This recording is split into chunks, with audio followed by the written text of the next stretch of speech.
What is going on, YouTube and fantasy football owners out there? You know where it's at. You know where to come. This is the Week 11 edition of the Fantasy Football Stock Report. It's your league, your team, for your game. This is your home to break down who we think is going to have a great week this week and who we think is going to stumble on the push to the fantasy football playoffs. This season has flown by fast. We are hopefully making a playoff push at this point. I am myself. I got a win last week, so I'm now up to 6-4. I am sitting at the moment in the wild card spot, very precariously in that spot. I'm fighting with some other teams, but I'm in a good position right now. Hopefully you guys are in the same. If not, you're still hoping to play maybe spoiler, get some guys off of waivers. There are 4 teams on bye this week, the Jets, Ravens, Cowboys, and Jaguars. So you're not going to have the Ravens D, Joe Flacco, Torrey Smith, Tony Romo, Des Bryant. You're not going to have some of these guys for you this week, so we got to really find some guys that are going to really stand out for us this week. And the matchups, based on the numbers, it's looking really good if you have some guys on some of these teams. We're going to have some shootout games this week. We're going to have some one-sided games, it looks like, for sure. So a lot to break down, a lot to get to. Let's start out, though, just based on the numbers alone. I'm going to tell you guys, based on numbers, like complete sweeps across the board, that favor the team in like every single statistical category, or pretty close to it. Let's see here. Washington, ahead of Tampa Bay in every statistical category. So Washington's going to have a really big week. Of course, Tampa we know is really bad at 1-9. I think 1-8, 1-9. They've struggled for weeks. So Washington is a complete sweep in terms of the numbers against Tampa Bay. San Francisco is a complete sweep against the Giants. That might be a little bit of a surprise considering this game is being played at MetLife Stadium. But here's the thing: San Francisco has looked strong in recent weeks, so their numbers complete sweep to favor them over the Giants. And let's see, and then after that, those are and Pittsburgh over Tennessee Monday night. That they were a complete sweep. So really, none of those are really any big surprises. Close to sweeps. Tonight's Thursday night game, Miami over Buffalo. The numbers heavily favor Miami actually in this game. But I would not be surprised if Buffalo actually won this game because, Miami just lost Brandon Albert, their starting left tackle for the season with a knee injury. So new left tackle for Ryan Tannehill. Tannehill looked really bad last week against a very stout Detroit defense. Buffalo's defense leads the league in sacks this season. I'm using them tonight, because I don't have the Ravens defense there on bye. So it's the numbers definitely favor Miami, but Buffalo's defense is going to provide them a very stern test. So that's going to be a fun Thursday night game tonight to kick off the week. Minnesota, heavy numbers favor them over Chicago. So the only number where Chicago really actually is better than Minnesota is their passing defense by 1 spot. So really in Chicago lately has been, as we saw the past couple of weeks, especially the Green Bay game last week, has been a tire fire. So Minnesota should dominate that game. Cleveland, actually, the numbers heavily favor Cleveland over Houston. But that mostly is attributed to a poor Houston offense and a really, really bad passing defense. So if you're in need of a streaming quarterback, maybe you look at Brian Hoyer as an option because the Texans are 29th against the pass. So that could be an intriguing fill-in matchup for you. New Orleans, the numbers heavily favor them against Cincinnati, and really, why not? That's really a non-surprise as well because the Saints play amazing at home, even though they lost to San Francisco last week on a quote-unquote push-off, pass interference, Jimmy Graham, it might have been, it might have not, I don't know. But New Orleans, heavily the numbers favor them. Of course, they're at home, and Andy Dalton has very not looked much like his QB2 self of late. He's looked really, really bad. So, it's no surprise there. The numbers heavily favor the Saints. Denver, I'm surprised that this was not a sweep of St. Louis in terms of the numbers, but the only reason, again, is because of 1 spot. St. Louis is 25th in running offense. Denver's 20 or run defense, while Denver's 26th in rushing offense. So, and really the running back situation right now, both in Denver and St. Louis, is kind of one to avoid because you don't know who's going to get the hot hand. These are clear, full-blown committees. In Denver, it's a little more messy because Ronnie Hillman is out now for 2-3 weeks with the foot issue. I just lost him off my team. So now you've got C.J. Anderson in the mix. Monty Ball is coming back, even though he's been a bust again. Juwan Thompson is in the mix. In St. Louis, you got Trey Mason. Is it Benny Cunningham? Is Zach Stacey going to get involved again? You don't know. So those two situations are really going to kind of be things to avoid. I would rather prefer the Denver running backs to the St. Louis backs. For those purposes. If you play one, I mean, for St. Louis, you play Trey Mason maybe as an RB2 or a 3. In Denver right now, if they're going with that high hand approach, you're probably going to play C.J. Anderson. But maybe you could put Monty Ball in there as an RB3 or flex just to see what happens. Juwan Anderson really can't be used right now as anything more than, Juwan Thompson really can't be used anything more than like a what the heck RB4 or a desperate flex at this point until you see what his role is. Other ones that are really kind of full-blown, Seattle, Kansas City, numbers heavily favor the Seahawks, even though the game's being played in Kansas City. That's why I think it's going to be closer than a lot of people think.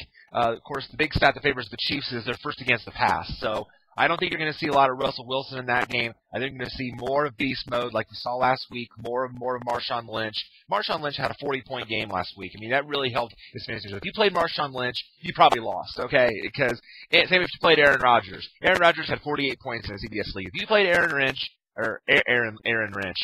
Rodgers or Marshawn Lynch, who the hell is Aaron Lynch? You probably lost. That was right. Who the hell is Aaron Lynch? If you played against Aaron Rodgers or Marshawn Lynch last week, you probably lost. See, I talk so fast sometimes I keep screwing up words. Aaron Lynch. Wow.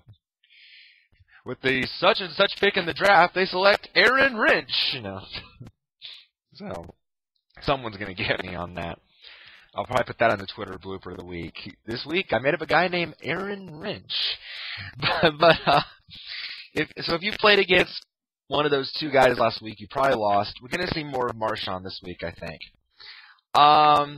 San Diego, heavily favored against Oakland, obviously. The Raiders, we know they're winless. They're 0-9. Lions fans everywhere are praying that the Raiders go 0-16 because they don't want to be the only team ever in NFL history with that distinction of going 0-16.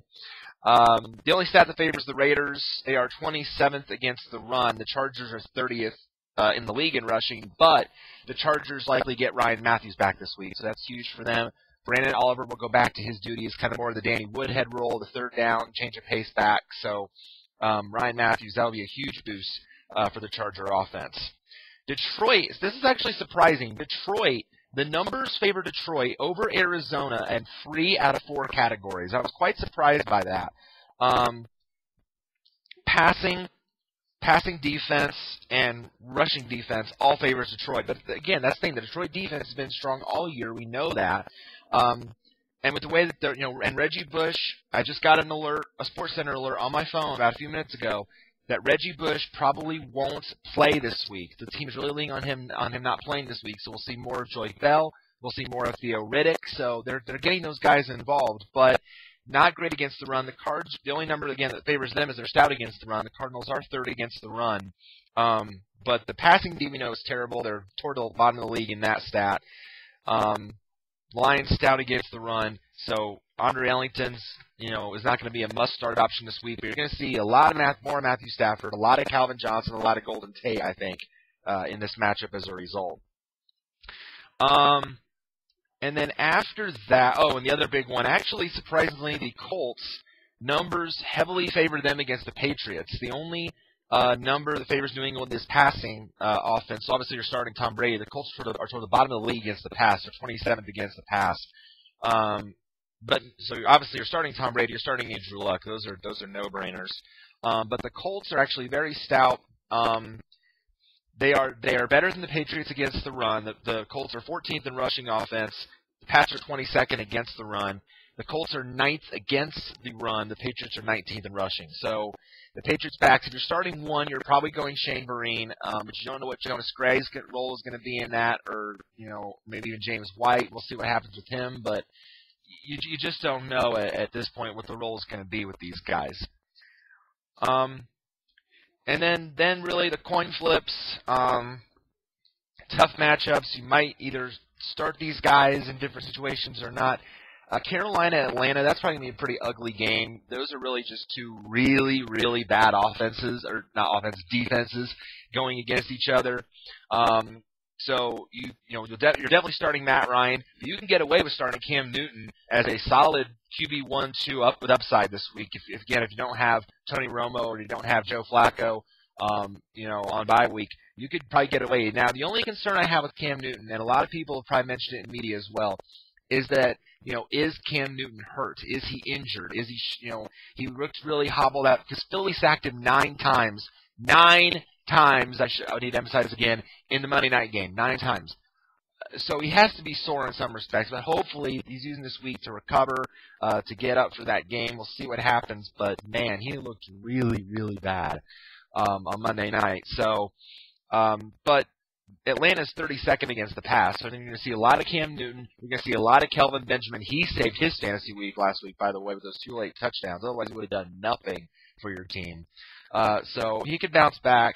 And the running game, I don't think you're going to see very much of, because even though the teams aren't great against the run, they're better than the running offense here. You might be able to get away with Steven Jackson and Jonathan Stewart, D'Angelo Williams as what the heck RB2-3s or flexes for this matchup.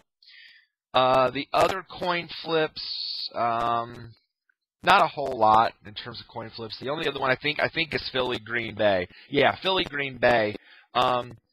Pass offense and run offense both heavily favor these two teams. So like if you're looking for like the skill player start of the week, you're looking no further than Philly-Green Bay. You're starting Aaron Rodgers. You're starting Eddie Lacy. You're starting Jordy Nelson, Randall Cobb. Maybe Devontae Adams is a what the heck wide receiver 4, but I don't trust him because he's not getting very many targets.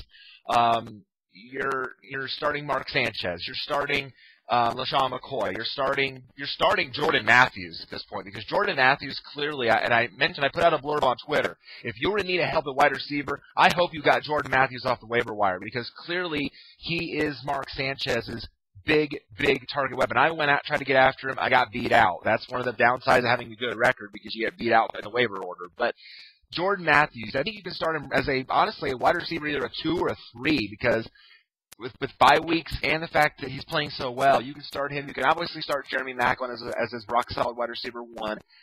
Maybe Zach Ertz is a desperate tight end 2. The problem with Ertz is he hasn't been getting a lot of targets either, and Riley Cooper isn't getting targets. So you're only going to start him unless it's a what the heck wide receiver 4. So, but for the most part, for the skill players that you rely on, you are definitely starting them in the Philly-Green Bay matchup.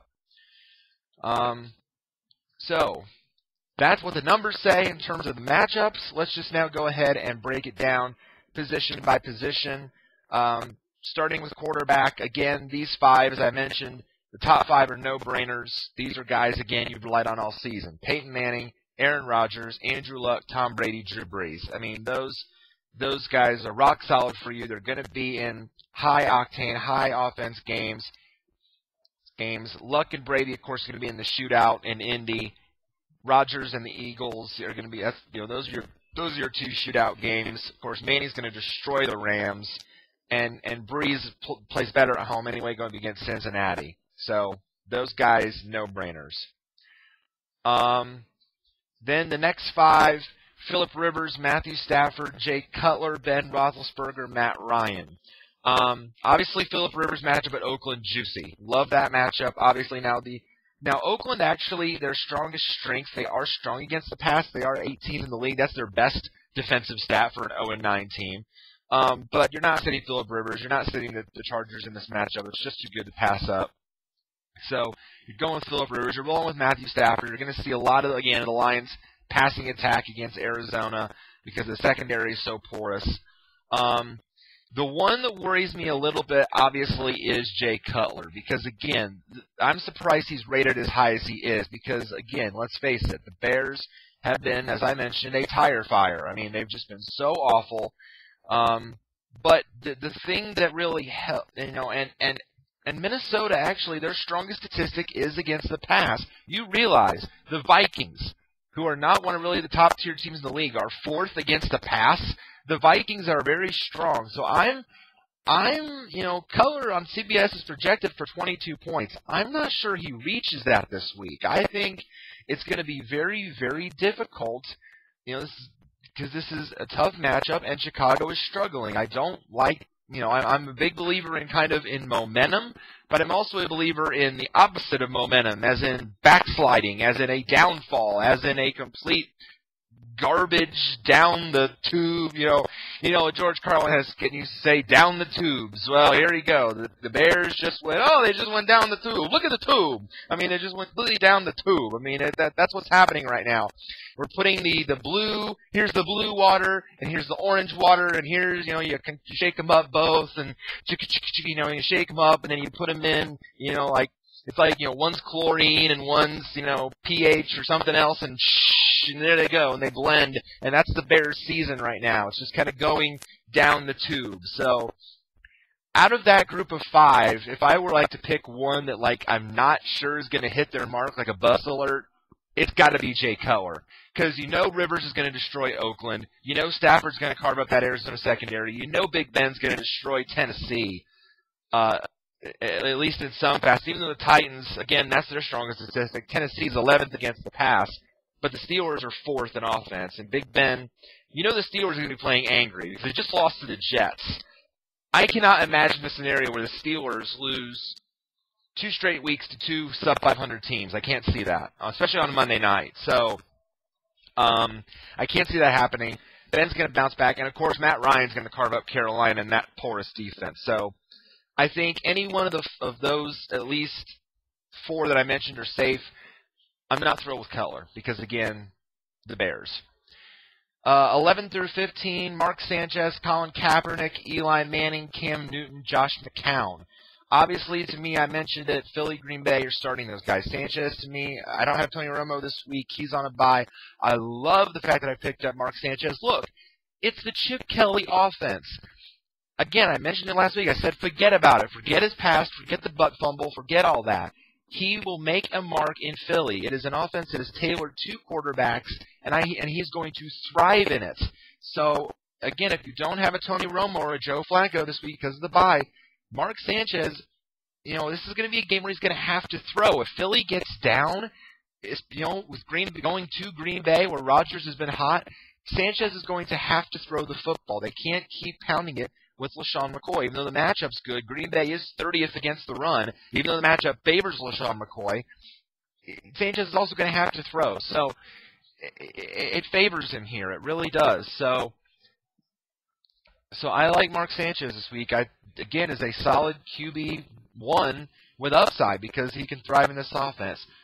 Love Colin Kaepernick's matchup against the Giants for obvious reasons. The last 2 weeks, the Giants have shown us that they cannot compete against good offenses in general, whether it be good quarterbacks, whether it be good offenses. 2 weeks ago, they took on a quarterback that's more known for his arm, Andrew Luck. Look what happened. Giants got destroyed. Last week, they took on a team in Seattle that, Russell Wilson can throw the ball, but he doesn't do it often. He usually uses his legs, and they use the legs to pound him. Now who do they get? Now they get a quarterback. Now the Giants have to face a quarterback in Colin Kaepernick that can use both his arms and his legs to win football games. Yeah, good luck with that, Giants. As the saying goes, sucks to be you. Love Colin Kaepernick. You can use him this week. Now, Eli is rated 13th. Again, I don't see how that's a very favorable place for him. The Niners are 5th against the pass. And so maybe that only partial is to the fact that Eli's going to have to throw. Out of those next 3, I can't say I'm thrilled with any of these options. But out of these 3, if I were to say, Eli Manning, Cam Newton, Josh McCown, you might think I'm a little bit crazy. Maybe. But I would actually prefer Newton out of that bunch, but not by much over McCown. Because McCown actually showed us last week that he's gotten a little bit better in this offense. And oh, by the way, Mike Evans as a receiver wasn't hurt by the switch from Mike Glennon to Josh McCown, surprisingly. So he's actually somewhat producing. So now the matchup is tough for McCown because Washington is sixth against the pass. But again, Tampa's going to be a team that's going to be trailing in this game. What are they going to do? Keep handing off to, to either Bobby Rainey or Charles Sims? Really? No. McCown's going to have to throw the football. So out of that three, I would say Newton first, then barely McCown, and then Eli, because I just don't like Eli's matchup. I'm not fond of it. I can't recommend Eli as a must-start. Maybe more of a desperate QB2, but I would say you can use Newton and McCown certainly as high upside QB2 options. 16 through 20, RG3, Russell Wilson, Andy Dalton, Ryan Tannehill, Drew Stanton. The only one that I could really recommend out of that group is RG3, just because of the good matchup against Tampa Bay. The Bucs are toward the bottom of the league in passing. They're 31st against the pass. So obviously this is a gorgeous matchup for RG3. He's got the weapons in Deshaun Jackson and Pierre Garçon and Jordan Reed at tight end. He dumps it off to either Alfred Morris or Darrell Young out of the backfield, or even Roy Halou at times. And of course with his running ability, even though you don't like to see RG3 run all that much, he has that ability to do that. So this is a great matchup for him. The only one I can really recommend out of that group as a must-start option if you want to use him, if he's available on your wire, is Robert Griffin III. Here's why I don't like the next four. I don't like Russell Wilson because obviously the Seahawks of late have been going to the running game. And, oh, by the way, they're playing Kansas City this week, who, by the way, if you've noticed, is first in the league against the pass. This is going to be a Marshawn Lynch show again. So I'm not sold on – so I can't say Russell Wilson's a must-start. You probably don't have any better options than Russell Wilson in your league, maybe. So if you don't have any better options, you can get away with starting him as a QB2, but he's not a must-start because of this tough matchup and the fact that Seattle mainly has been ground and pound with Marshawn Lynch. Obviously, I can't recommend Andy Dalton against the Saints. I mean, come on. I mean, Andy Dalton looked absolutely pedestrian, horrible, awful, whatever you want to say. It was that movie, that's out right now, Alexander and the No Good, Really Bad, Horrible, Terrible, Very Bad Day, based on the book. That was Andy Dalton last week. That was Andy Dalton and the No Good, Horrible, Terrible, Very Bad, poo-poo kind of day, because that was what it was against Cleveland. He had absolutely nothing right. Nothing really worked for him. And you're really going to, play him against the Saints team that's playing at home, coming off a tough loss to San Francisco, playing angry. Again, I don't think so. So I cannot recommend Andy Dalton. Even though the matchup favors him because the Saints are 24th against the pass, I can't recommend Andy Dalton this week. I don't like Ryan Tannehill in tonight's matchup against Buffalo. The Bills are 7th against the pass. The Bills' defense is going to try so hard to make his life miserable. As I mentioned, the Bills' D leads the league in sacks. So that defense is going to be hungry for Ryan Tannehill. So you might see a lot of the ground game. You might see a lot of Lamar Miller if he plays, or the backup there, Damian Williams. So, depending on Miller's health. So I'm not fond of Ryan Tannehill this week. And even though I understand and I get that Drew Stanton has won games as the Cardinals quarterback, if you guys don't know, Carson Palmer tore his ACL, he's out for the year. I understand he can win games as the quarterback. I understand. I think Arizona's going to be fine. But the matchup this week just says way too tough. You're playing Detroit. I get that you're playing them at home, and that's a good benefit, but that front four is just so strong. It's your first game without Carson Palmer at the helm. It's kind of like being thrown, what's the saying, adding fuel to the fire, being thrown to the wolves. That's kind of what I see this as. Like, oh, Drew Stanton, you're the guy now. Here you go. You get a face? You get a face to, you get a face Detroit. You get a face Ndamukong Suh. Oh, yay. Bring me my brown pants. It's like, he's going to be scared to death. Detroit's going to try to make Drew Stanton's life miserable. So, out of that group of 16 to 20, I can only recommend RG3 as a legitimate fantasy play. And after that point, again, you're really getting into guys you're digging. If you're really, really desperate for quarterbacks, if you're really hurting at the position, the next five are Teddy Bridgewater, Zach Mettenberger, Alex Smith, Ryan Mallett, Derek Carr. Now, Ryan Mallett is an interesting name because he now obviously is the starter in Houston. Ryan Fitzpatrick is benched. His job is done. Ryan, you're done. He's done. He's no longer the option there. He now sits the bench. The other Ryan comes in, Ryan Mallett. We haven't seen what Ryan Mallett can do in a game in a long time because he was a long time, I think, backup for Tom Brady in New England, if I'm not mistaken. So now he takes control of this Houston offense. And obviously, Houston has playmakers. They have playmakers. You have Arian Foster. You have DeAndre Hopkins, who's emerging at wide receiver. You have Andre Johnson. But what is Ryan Mallett able to do with all of that? What's he going to do? And in this matchup against Cleveland is 12th against the pass. And obviously Joe Hayden is probably going to be all over DeAndre Hopkins. So that might leave Buster Skrine to be on Andre Johnson. But Buster Skrine actually had a really good game against Cincinnati. He had 2 interceptions of Andy Dalton. So maybe he's improving. So, it's really tough to recommend really any of those guys. I can't, I'm not going to recommend Ryan Mallett to you. I just wanted to point out he's an interesting name because now he's a starter in Houston. But I can't recommend him. I can't recommend Derek Carr against the Chargers. Chargers are 9th against the pass. Not Alex Smith against Seattle. The Seahawks are 8th against the pass. So then it really boils down to Bridgewater or Mettenberger. And again, because the fact that Chicago is a dumpster fire or a tire fire right now, whatever kind of fire you want it to be, a towering inferno for all we know. Or maybe that grill fire at that Bucknell-Fordham game. Did you see that, by the way, on YouTube? YouTube that. As I would say, YouTube that stuff. Because that was cray-cray. That was crazy, that thing with the Fordham-Bucknell game where there was a grill fire. It reminded me of the Auburn fire a couple years ago, and you see the fire shooting over the stadium. It's nuts. But that's the Bears right now. The Bears' water is going down the tube, and they're on fire, and it's just awful. So if you are desperate at quarterback, if you are truly, truly desperate, Teddy Bridgewater might be a sneaky sleeper play as a QB2, QB3 because of this great matchup against Chicago. And then the bottom 3 that are listed here are Kyle Orton, Sean Hill, and Brian Hoyer. Orton, not a recommended play against the Dolphins. The Dolphins are 2nd against the pass. Doesn't matter who starts for the Rams. You're not starting them against Denver. Even though the Broncos are 19th against the pass, you're not starting Sean Hill. And the matchup screams great for Brian Hoyer. The Texans are 29th against the pass. But Brian Hoyer just doesn't have a whole lot of weapons right now to throw to. He's really not, the Browns are trying to be more methodical with their running game, so that's why Brian Hoyer is not a great option this week. Plus, J.J. Watt. That just says it all right there. J.J. Watt's going to try and put as much pressure on Brian Hoyer as possible, so I can't recommend him as a starting option. Okay, moving on now to the running backs. Let's pull up our running back list here. Whoa. What happened?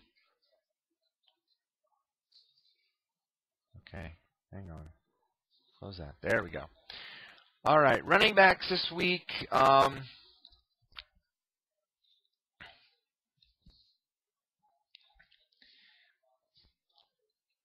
Top 5 options this week listed here. Jamal Charles, Matt Forte, Arian Foster, Marshawn Lynch, Eddie Lacy. The top 2, though, you look at the top 2. You look at Jamal Charles, you look at Matt Forte. They're projected for 18 points, and yes, I understand they are the top options in their respective offenses, and I get that. But this week they are running into really, really tough matchups. The Seahawks are 4th against the run. But here's the thing about Jamal Charles. They're playing at home. They're playing a Seattle team that's used the run of late as well, so it's probably going to be a run showdown here.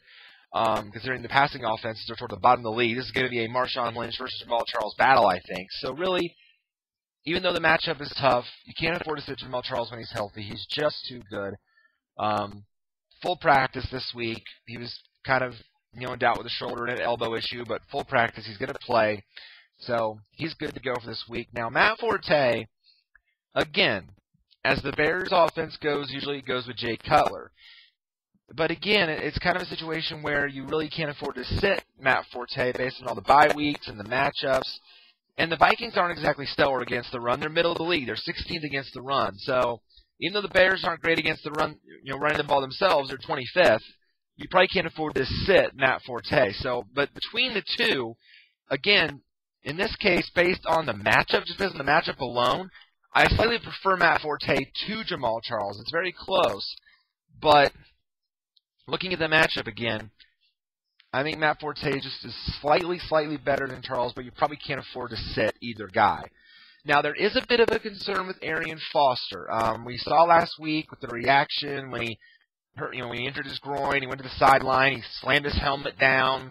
He was very obviously visibly upset. So there's, he didn't practice. Still sidelined. He has not practiced this week, so his status is really in doubt for this Cleveland game.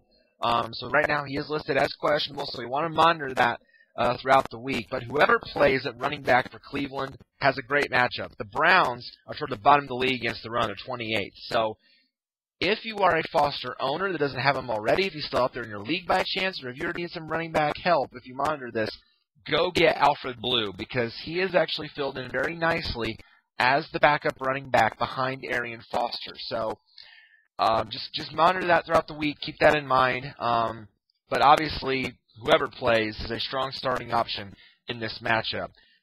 I'd say the best of the five, though, is Marshawn Lynch, because, again, I mentioned the Seahawks are going to ground and pound the ball in this matchup. They're not going to throw on Kansas City. The receivers haven't done anything of late. This is going to be, again, this is going to be the Marshawn Lynch Beast Mode show. Get your Skittles ready, because that's what's going to be the show is going to be. Marshawn Lynch is a rock-solid RB1 this week, as he should be every single week usually. And I mentioned Eddie Lacy as well. So if I were to rank these five, I would put Lynch at 1, I would put Lacy at 2, then I'd put Forte at 3, Charles at 4, and Foster at 5, just because of the matchups and, of course, the Foster's potential availability, not availability. So just keep that in mind. 6 through 10, Mark Ingram, Le'Veon Bell, Alfred Morris, Ahmad Bradshaw, and Jeremy Hill. Out of that group, Le'Veon Bell to me is the top guy. The Titans are 29th against the run. The Titans defense is not impressive. Can't stop anybody. Again, Pittsburgh's going to play angry after the loss to the Jets. Le'Veon Bell to me is a rock solid as an RB1 as you can get this week as well. So they're definitely going to go with Le'Veon Bell. But Mark Ingram is also very solid because the Bengals aren't exactly stellar against the run either. They're 31st against the run. And you're playing at home. So Mark Ingram, Le'Veon Bell, really, it's a really coin flip there for me. There's really no, if you have both those guys, you're having a great week at running back this week because, the guy in my league, one guy in my league who's 9-1, Flynn's Raiders 4, he has Mark Ingram and Le'Veon Bell. So I'm going to tell you right now, buddy, you're going to have another good week this week. You're probably going to win again this week because you got two great matchups this week. So good on you. Out of the next three, Alfred Morris, Ahmad Bradshaw, Jeremy Hill. I would probably say Alfred Morris is the safest bet of that bunch because, again, the matchup, Tampa Bay. Yes, this is their strongest stat. Tampa Bay is 18th against the run. But, again, it's Tampa Bay, and Washington's going to get up big in this game. They're going to be strong. They're going to use Alfred Morris a lot. RB1, RB2, I'd say. Serious upside with him. You can start your Washington players this week as well. So it looks like, again, like Gio Bernard is going to be potentially out for Cincinnati. There's some debate on his status. There was talks he might come back, and now we don't know. The clavicle issue is still bothering him, maybe. So Jeremy Hill is actually rated very high this week, 13 points. It's a good matchup. Maybe obviously if Dalton's struggling, Cincinnati's going to lean on the ground game, and even though the Saints decent against the run, they're 11th. You might not be able to afford to sit Jeremy Hill. So out of the two, between Hill and Ahmad Bradshaw, I would slightly lean toward Hill, not by much. The Patriots aren't exactly stellar against the run either. They're 22nd. So I'd say both those guys are pretty good, decent RB2 options for you. It's pretty close there.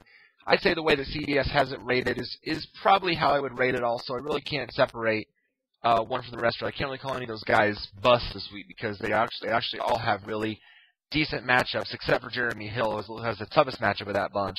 So, but I don't think you can sit any of those guys. 11 through 15, LaShawn McCoy, Frank Gore, Ryan Matthews, Steven Jackson, Terrence West. I mentioned LaShawn McCoy as a must-starter. So, again, your Philly guys, your Green Bay guys, you're starting them. This is the shootout of the week. Your shootout of the week. Don't want to say something else. Whoopsie. You're starting him this week.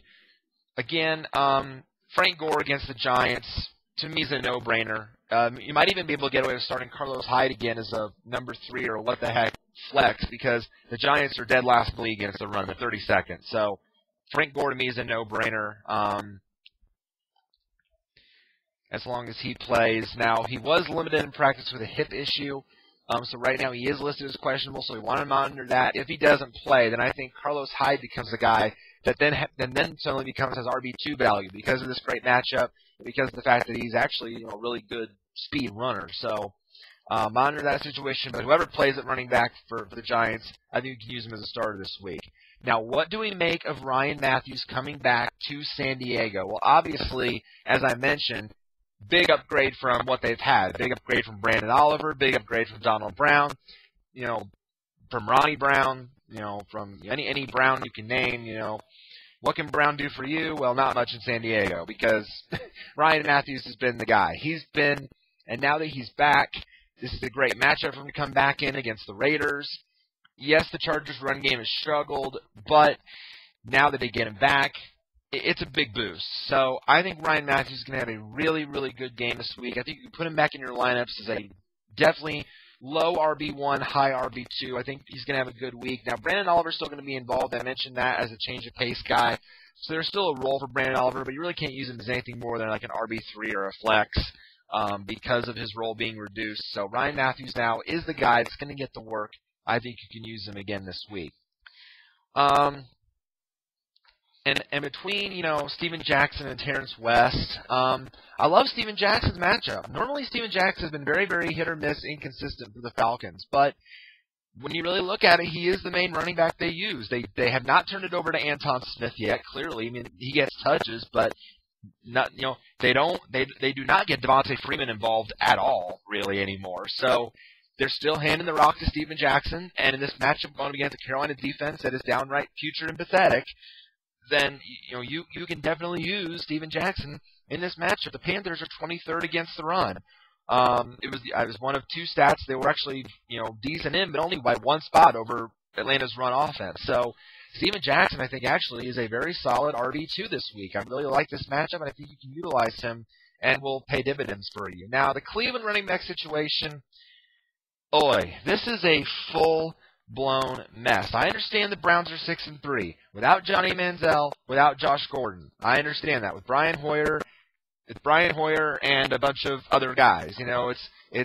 It's Brian Hoyer and the club. I mean, that's what this is right now. You could call it a group. Hoyer and the guys. Hoyer and the boys. There was Huey Lewis in the news. Now it's Brian Hoyer and the boys. I mean, that's pretty much what this is. I'm going a long way for a Huey Lewis reference. And what? The guys, Brian Hoyer's players are singing, "We're so happy to be stuck with you." I mean, it's like, or they're at the campfire once, you got Ben Tate on guitar. Kumbaya, Brian, kumbaya. It's like, but that's what it is. This is a running back situation to avoid. No, don't do it. Don't do it, please. No, hit the button. You're not. No. Now, if you're the crazy owner, and if you're that crazy guy, and by some chance you might think about it, I'm gonna look up fantasy players. Look at running backs. Look at Terrence West. He's projected for 10 points. He's gonna be great. Don't be that guy. But if you are the crazy guy and you want to play one, then okay, go with Terrence West. The problem, all three of them, Terrence West, Ben Tate, and Isaiah Crowell, all had a touchdown last week. Who was the last one to score? The one everybody recommended, Terrence West. What am I saying to you? Don't do it. Don't be that guy. Next 5 after that, Shane Vereen, Rashad Jennings, C.J. Anderson, Matt Asiata, and Ben Tate. The Giants get Rashad Jennings back this week. Huge upgrade for them. Andre Williams. Can we just say it? Can we just say that Andre Williams equals Toby Gerhart? I mean, can we just say that? They're both plotters. Boom, boom, boom, boom. Paltry 3 yards per carry guys. They don't put up much in terms of numbers or fantasy stats. They just don't. So getting Rashad Jennings back is a huge upgrade for the Giants. Now, the only thing about this is, though, this is a tough matchup for the Giants, the run. They're very stout. So I can't really recommend Rashad Jennings as anything more than a desperate RB3 or a flex play. So it's very, very tough for him. I like him a little more, though, than Shane Vereen because you don't know what the Patriots running backs are going to do. The Colts are actually very stout against the run. They're 9th in the league against the run, surprisingly. So that it's tough, a tough matchup there. So again, between those two, I can't really recommend either as anything more than a desperate RB3 or a flex. So you look then at the next bunch, and again, Denver. Denver is the same way as Cleveland. It's the same way as St. Louis. It's a committee that, what the heck's going to happen? If you play one, then you probably play C.J. Anderson as probably a RB2, RB3. But then you got to talk about Monty Ball as an RB3 or flex. And you got to talk about Juwan Thompson as maybe a what the heck RB4. You don't know what's going to happen. So, and the Bears run D, they're 15th, but the Vikings actually have a strong run offense. You realize that the Vikings, even without Adrian Peterson, are 10th in the league in rushing offense? That's a pretty telling statistic, at least to me. So it just goes to show how deep they are at running back with Jarrett McKinnon and with Matt Asiata. So if it were me, just based out of that group, I mean, if you play one, I think maybe you go, I like,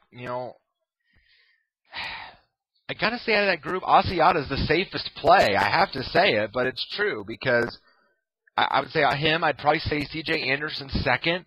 Then I would say Vereen maybe third, Jennings fourth, and Tate fifth. I mean that's how I rate those guys because it's about at this point it's about not only being safe but also being aware of other situations and what's going on around you and matchups and and just it's tough sometimes. It's tough, but you got to really think about, what's out there. Next 5, Andre Ellington, Jonathan Stewart, Bishop Sankey, Jerick McKinnon, Fred Jackson. I just mentioned McKinnon. Look, I know Asiata's going to be his touchdown vulture. Ah! But, you like that? I should do that every time I mention that. But McKinnon still has fantasy value. As long as Adrian Peterson is still in flux, as long as he's still out and not reinstated, then these two guys are going to get the bulk of the work. And this is a great matchup with Chicago because they've been, as we know, terrible. So I think you can plug in McKinnon as an RB2, 3, or even a flex this week. I like him. Andre Ellington, he's actually also been limited practice this week with a foot and a hip issue. He's listed as questionable right now, but really their backup, Stephon Taylor, is also I think he has a calf issue. So, hopefully you hope that Ellington plays, but it's a tough matchup with Detroit, so I'm not fond of his matchup. If you're in need of one guy out of this group, and I got this guy off waivers myself, maybe you take a look at Jonathan Stewart or even D'Angelo Williams of Carolina going up against Atlanta. The Falcons are 24th against the run. And Cam Newton's been, struggling of late. I understand that. But again, the Falcons' defense isn't exactly masterclass either. Philly's defense was strong. Atlanta's isn't. So this is going to be a better matchup for Carolina. So I think out of that group, I like Jonathan Stewart the most. Then I'll say McKinnon second. Ellington third if he plays. I'll say Fred Jackson fourth, but there's also a lot of uncertainty about his status. He's listed as questionable with a groin issue, but the report is that he's not expected to play. We just got that report, so maybe they need to take him off the list. And I have to put him at the bottom. Bishop Sankey. Bishop Slow-Mo Sankey. I'm seeing tons of fantasy sites out there that are high on Bishop Sankey. I understand he's the starter in Tennessee. I picked him up twice off waivers, and he did nothing for me. Absolutely nothing. He helped no one. And now everyone's saying, oh, this is the week he's going to break out. Oh, this is the week. Oh, he's got that good value rest of the year. I will not be that guy. I will not be. Oh, you made me do it.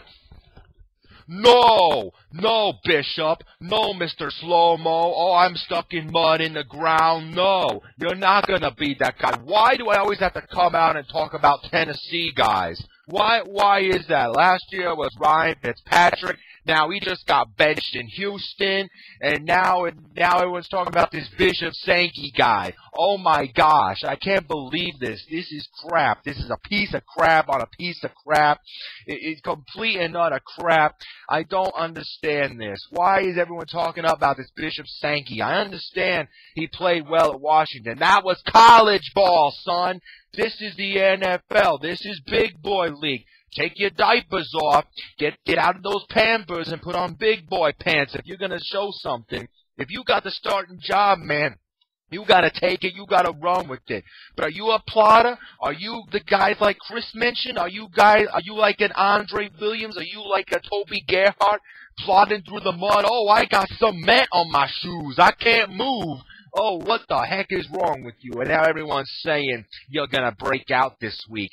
But you're going up against the Steelers, man. You're going up against the Steelers on Monday Night Football, on primetime TV, under the lights, man. You're going up against this. You're going up against a team that's angry, that just got beat by a Jets team that was in the toilet, that I could, wipe my butt with and flush it. I mean, come on, man. This isn't going to happen. This is a come on, man segment. Pardon ESPN, who does a great job, but come on, man. Everyone's saying that Bishop Sankey is going to go off this week. Some already in the 22nd ranked running back this week. Come on, man. I don't think Chris agrees with that, and certainly Mob Guy don't agree with that. Thank you, Mr. Mob Guy. I love when he comes on this show. He always makes good points. So, I agree with him. I don't see it. I don't see it happening. It hasn't happened all year. Why, as an owner, would you take that chance? Why would you do it? I am not sold on Bishop Sankey. Don't be that guy again. Fire, fire, fire. XXX. Don't do it. I'm not fond of Bishop Sankey. Not until he actually shows us something. Next five after Fred Jackson, you're looking at guys, again, that are kind of like your desperate RB3s or flexes. Guys like Joyke Bell, again, Isaiah Crowell, Theo Riddick, Darren McFadden, Trent Richardson. Again, the Lions backs with Bell and Riddick, Reggie Bush, like I said, is likely not going to play. But it's just a tough matchup with Arizona. I can't recommend either of those guys as starts. If I'm starting one at a PPR, it's Theo Riddick because he tends to thrive with Reggie Bush out. So I recommend him. Joyke is more of a desperate RB3, so not fond of him. Obviously, I avoid Crowell, avoid McFadden against the Chargers, and Richardson against New England. Again, Patriots run D, not great. I'm using him this week as an RB2 in my league. I'd say RB2, RB3. So I'd say out of that bunch, Richardson's probably the safest play because he's going to get a lot of the work. Again, I'd rate that bunch Richardson, Riddick, Bell, McFadden, Crowell. That's how I'd rate him. Then after that, there's really nobody I can really recommend past Trent Richardson, honestly. If you're desperate for what the heck, maybe you throw Trey Mason out there because he's going to get the bulk of the work in St. Louis. Maybe Imani Ball is a what the heck RB3 or flex. I can't recommend any of the Bucs backs. That situation's way too messy. Maybe Bryce Brown is a desperate flex tonight against Miami. But yeah, after that, I can't recommend any of the guys below that. Okay, moving on now to The wideouts.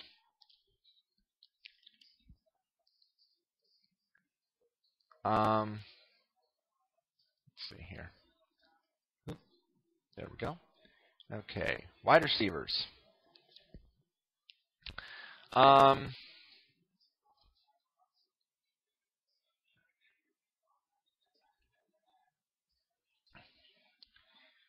5 of the wide receivers, and again, these guys, not only considering the matchup, but their consistency, are pretty much no-brainers. Oops, I went down. There we go. Top 5, Jordy Nelson, Antonio Brown, Demaryius Thomas, Deshaun Jackson, Calvin Johnson. I mean, not surprised of any of those names. You know that the Packers and the Eagles, again, I mentioned the shootout. It's going to be a carve-them-up game. I'm surprised Randall Cobb isn't higher on this list because, again, he's getting, more involved. But I guess I can understand that, like, Deshaun Jackson leapfrogs him because the great matchup with Tampa Bay, or Calvin Johnson, because you're going to see a lot of him against Arizona. So, again, they're really taking matchups into account here when they rank these. But you're not sitting any of those guys. Great matchups. Shootout games in some respects with the Philly-Green Bay game. They are, again, all 5 of those guys I have no complaints over. Rock-solid wide receiver ones. Next 5, Emmanuel Sanders, safe play. There's Randall Cobb. Randall Cobb's at 9. That's understandable. But Emmanuel Sanders, A.J. Green, Julio Jones, Randall Cobb, T.Y. Hilton. Again, the only concern I have really with that bunch is A.J. Green, because as Andy Dalton goes, so go the Bengals. As shown by his very awful game last week. But Cincinnati's going to have to throw in this game against the Saints. The Saints' pass D is nothing special, 24th in the league. So they're going to have to throw. So that's why A.J. Green is rated as high as he is. So you can't afford to sit A.J. Green. But it just worries me a little bit considering Dalton's play of late. So I would say I have Julio Jones rated higher than A.J. Green because the Carolina matchup. I would have Randall Cobb much higher than A.J. Green, and I would even have T.Y. Hilton probably ahead of A.J. Green because, again, more consistent quarterback, more better matchup. So I'd say out of that group, I'm surprised A.J. Green is as high as he is. I would rate those 3 below him: Julio Jones, Randall Cobb, T.Y. Hilton.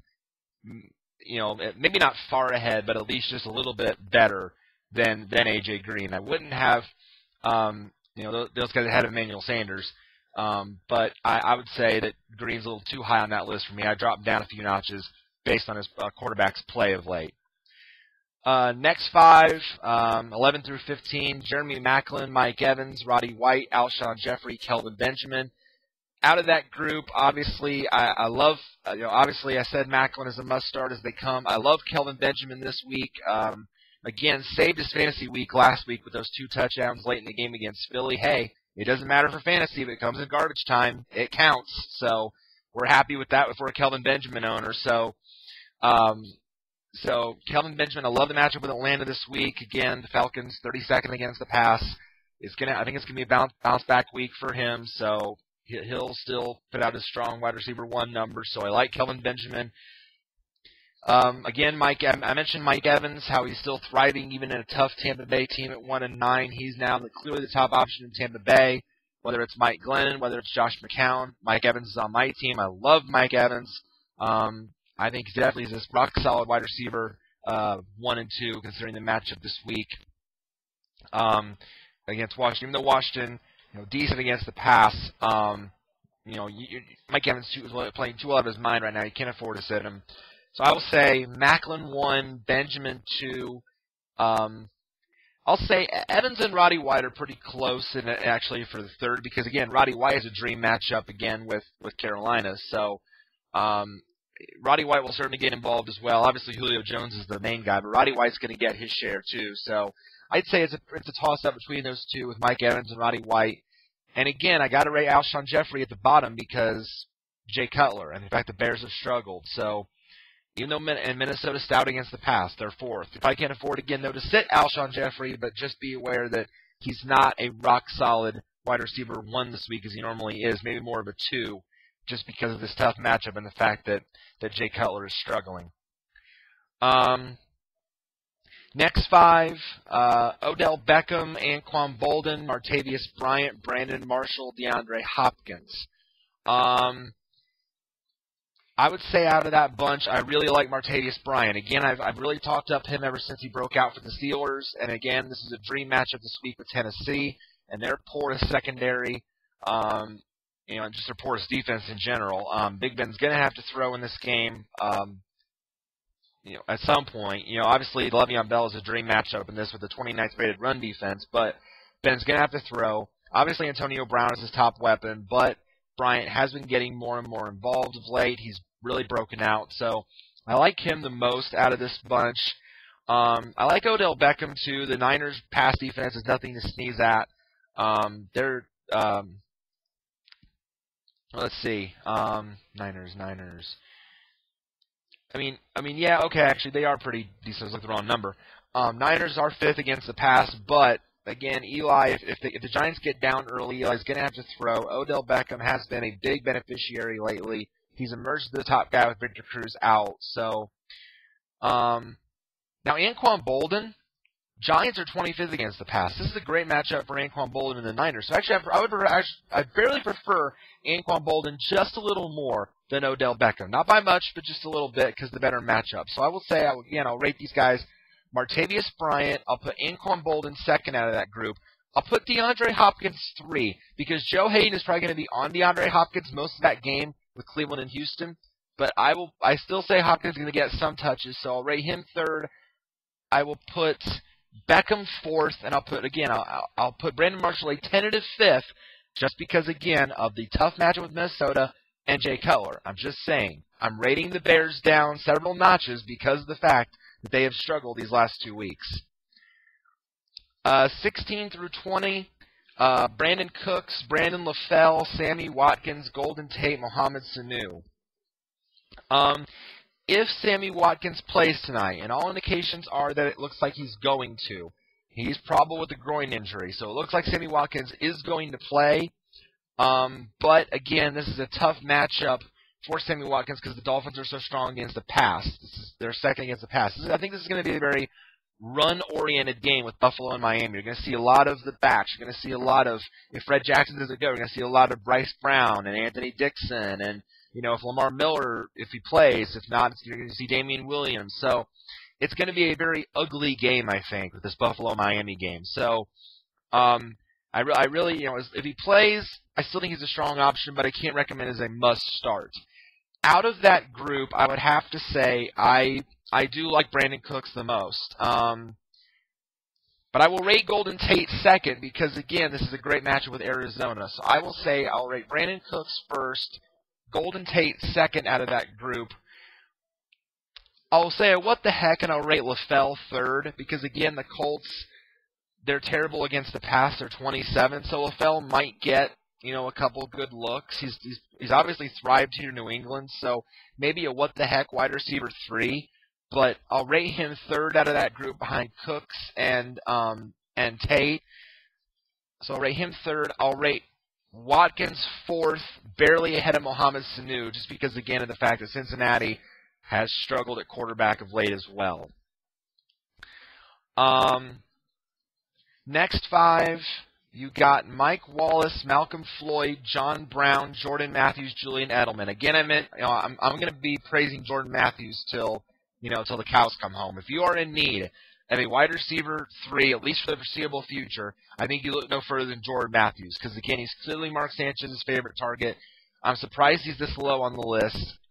I think he's very underrated right now. So clearly he was a huge target last week. Obviously, you're still starting Jeremy Maclin, but Jordan Matthews has clearly leapfrogged, I think, Riley Cooper and anyone else that I'm not aware of as the number 2 guy in the depth chart. So I think Jordan Matthews is a very safe play. So I'm going to rate him. I'm actually going to rate him 1st out of that group. I will rate Edelman 2nd because of the good matchup. I'll rate John Brown of Arizona 3rd. Detroit is stout against the pass, but John Brown actually has really emerged as a strong number 3 receiver here in Arizona. He had a great touchdown last week And then did that. He did those awesome dance moves in the end zone. I was almost cueing the Benny Hill music. He was just like, I mean, he was doing all this kind of stuff with his arms, and just you got to YouTube that too, because John Brown has moves. I mean, he's very fast on the field, and he's got Saturday Night Fever groove. I mean, come on, it's just I mean, it was just all over the place. It's better than I can do it, but it was just great stuff, great TV. So I will say Matthews, Edelman, Brown, Malcolm Floyd of San Diego, and again, I'll rate Mike Wallace of Miami 5th. I understand he's the top option for Ryan Tannehill, but again, tough passing defense matchup. Next 5, Andre Johnson, Vincent Jackson, Keenan Allen, Larry Fitzgerald, Justin Hunter. Looking at that group, I would say I really can't disagree with any of that bunch. I really hope Keenan Allen can bounce back against the Raiders, because Keenan Allen has really been very inconsistent this season. He was a stud last year for my team as a guy that got off the wire, emerged as a big threat, was a wide receiver 1-2 rest of the season. This year he's been really hit or miss. I hope in this great matchup he can emerge. I like him actually this week as a really good wide receiver 2-3 with upside, but I really hope that he can become back to the stud that we saw him as last year. So I'm going to rate him 1 out of this group. I'm going to rate, I'll say Johnson 2nd, because again, he won't see Joe Hayden, I think he'll see more of Buster Screen.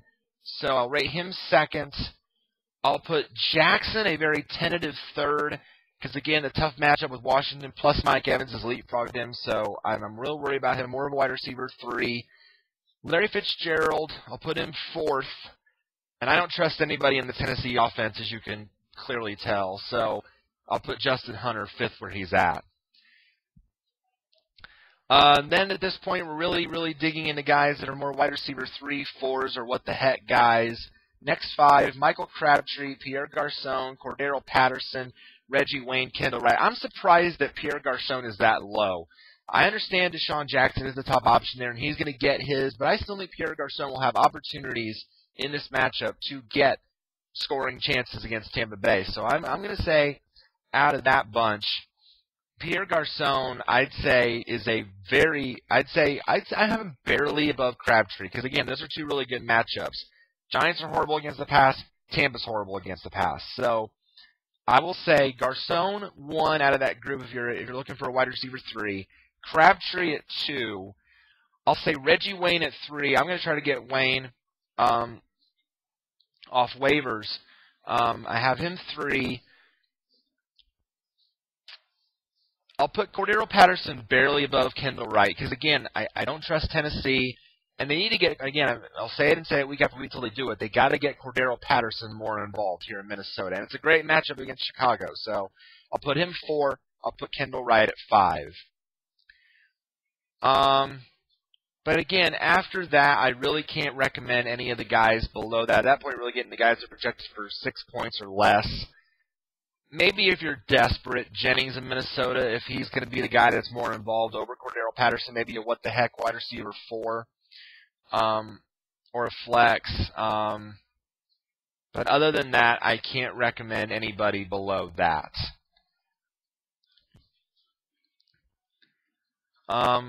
Moving on now to the tight end position. These last few really are rapid fire because quarterback, running back, wide receiver, those are really big guys you highlight. Those are the guys you usually start the most of in your leagues. So these last 3 we kind of go rapid fire here with tight ends.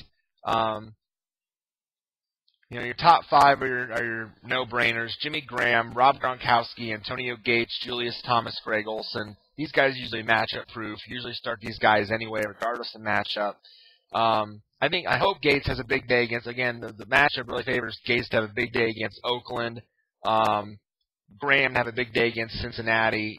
Gronk, obviously, as long as he's healthy, is going to be a touchdown machine, usually if the Pats get in the red zone. It's nice to see Julius Thomas bounce back last week as well. I'm a Julius Thomas owner, so it was nice to see him do well again last week. And again, the matchup screams good production for Greg Olsen. And Olsen was really the only Panther that really did anything in the game against Philadelphia. Olsen was the most consistent target. So it was nice to see him bounce back. All those guys for you are solid tight end 1s. Next 5, Travis Kelce, Dwayne Allen, Martellus Bennett, Austin Seferian-Jenkins, and Michael Rivera. If I'm looking at any one of those guys, I think I'm looking for the safe play here. I'm looking at Dwayne Allen. I mean, he's been very involved in the Colts offense at tight end. The matchup is good. And he's been the guy that gets a lot of the red zone looks. So I like Dwayne Allen as a, if you're hurting at tight end, I think a tight end 1-2 with upside this week. I'll put him 1 out of that bunch. I will put Kelce 2nd only because I think Alex Smith's going to have to go dink and dunk against that secondary of Seattle. I'll actually put Seferian-Jenkins at 3, and here's why. Because, again, it's going to be tough for Tampa to throw. It's going to be, very, very tough there. And he's going to have to be, I think, also very much sometimes a dink and dunk guy as well. So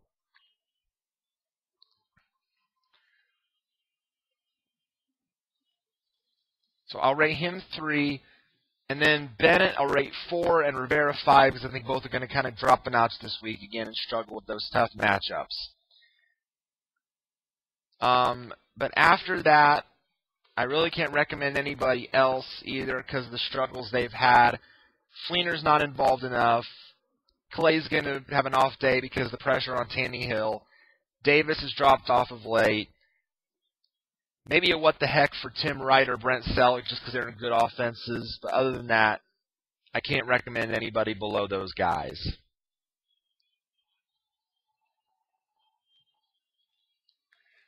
Kickers.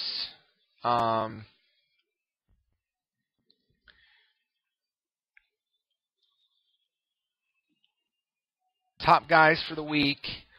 Steven Gostkowski, Dan Carpenter, Mason Crosby, Shane Graham, Adam Vinatieri.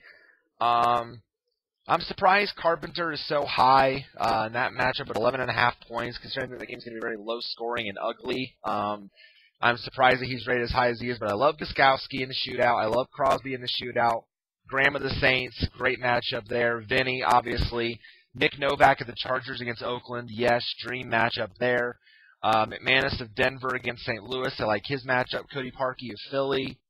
I really like, maybe you can even get away with putting in Kai Forbath of Washington against Tampa Bay, considering the great matchup there. Blair Walsh from Minnesota, I think, could have a good day as well. The kickers in the Atlanta-Carolina game, Matt Bryant, Graham Gano, they could have decent days as well. Sean Sweesom of Pittsburgh is going to have a big day, I think. But otherwise, other than that, those are the big recommendations I can make this week for the kickers. And then for DST, top 5 options: Broncos, Chargers, Browns, Lions, and Dolphins. I think definitely the Chargers, in terms of a free agent, is the safest bet out there. Again, you're playing Oakland. Browns playing a new quarterback in Ryan Mallett is a great option. Obviously, Lions going up against Drew Stanton against the Cardinals. That's a great matchup. Of course, the Broncos against Sean Hill and the Rams. Dolphins, I don't know why they're that high. Again, I think it's going to be more, it might just because the game is going to be more of a run fest. So I think that's understandable. Other ones I like on this list, obviously, you're not sitting usually the Cardinals or the Seahawks, even though they have tough matchups this week. You're probably not sitting them. 49ers against the Giants, I like. Saints against Cincinnati. Hi, Andy Dalton. Yeah, you like that matchup. I'm starting the Bills myself against Miami. Falcons against Carolina is a great matchup considering their recent struggles. Washington against Tampa Bay. Steelers against Tennessee obviously is a great matchup. But other than that, maybe you get away with the Vikings against Chicago if you're desperate, if you're really in need, considering Chicago's struggles. But other than that, I really can't recommend any other options because the other guys are just the teams are going to be in the shootouts, like the Packers, Eagles, Colts, and Pats. All right, that is it stuck right on my screen. I couldn't do that twice. That is it, guys, for the week. That is it. I just wanted to do that. Go out there in Week 11 and get a win this week. Keep making that push for the playoffs. You're in the same position that I am. Again, if you have any comments, questions, anything, feel free to leave them on the video below or even on the channel.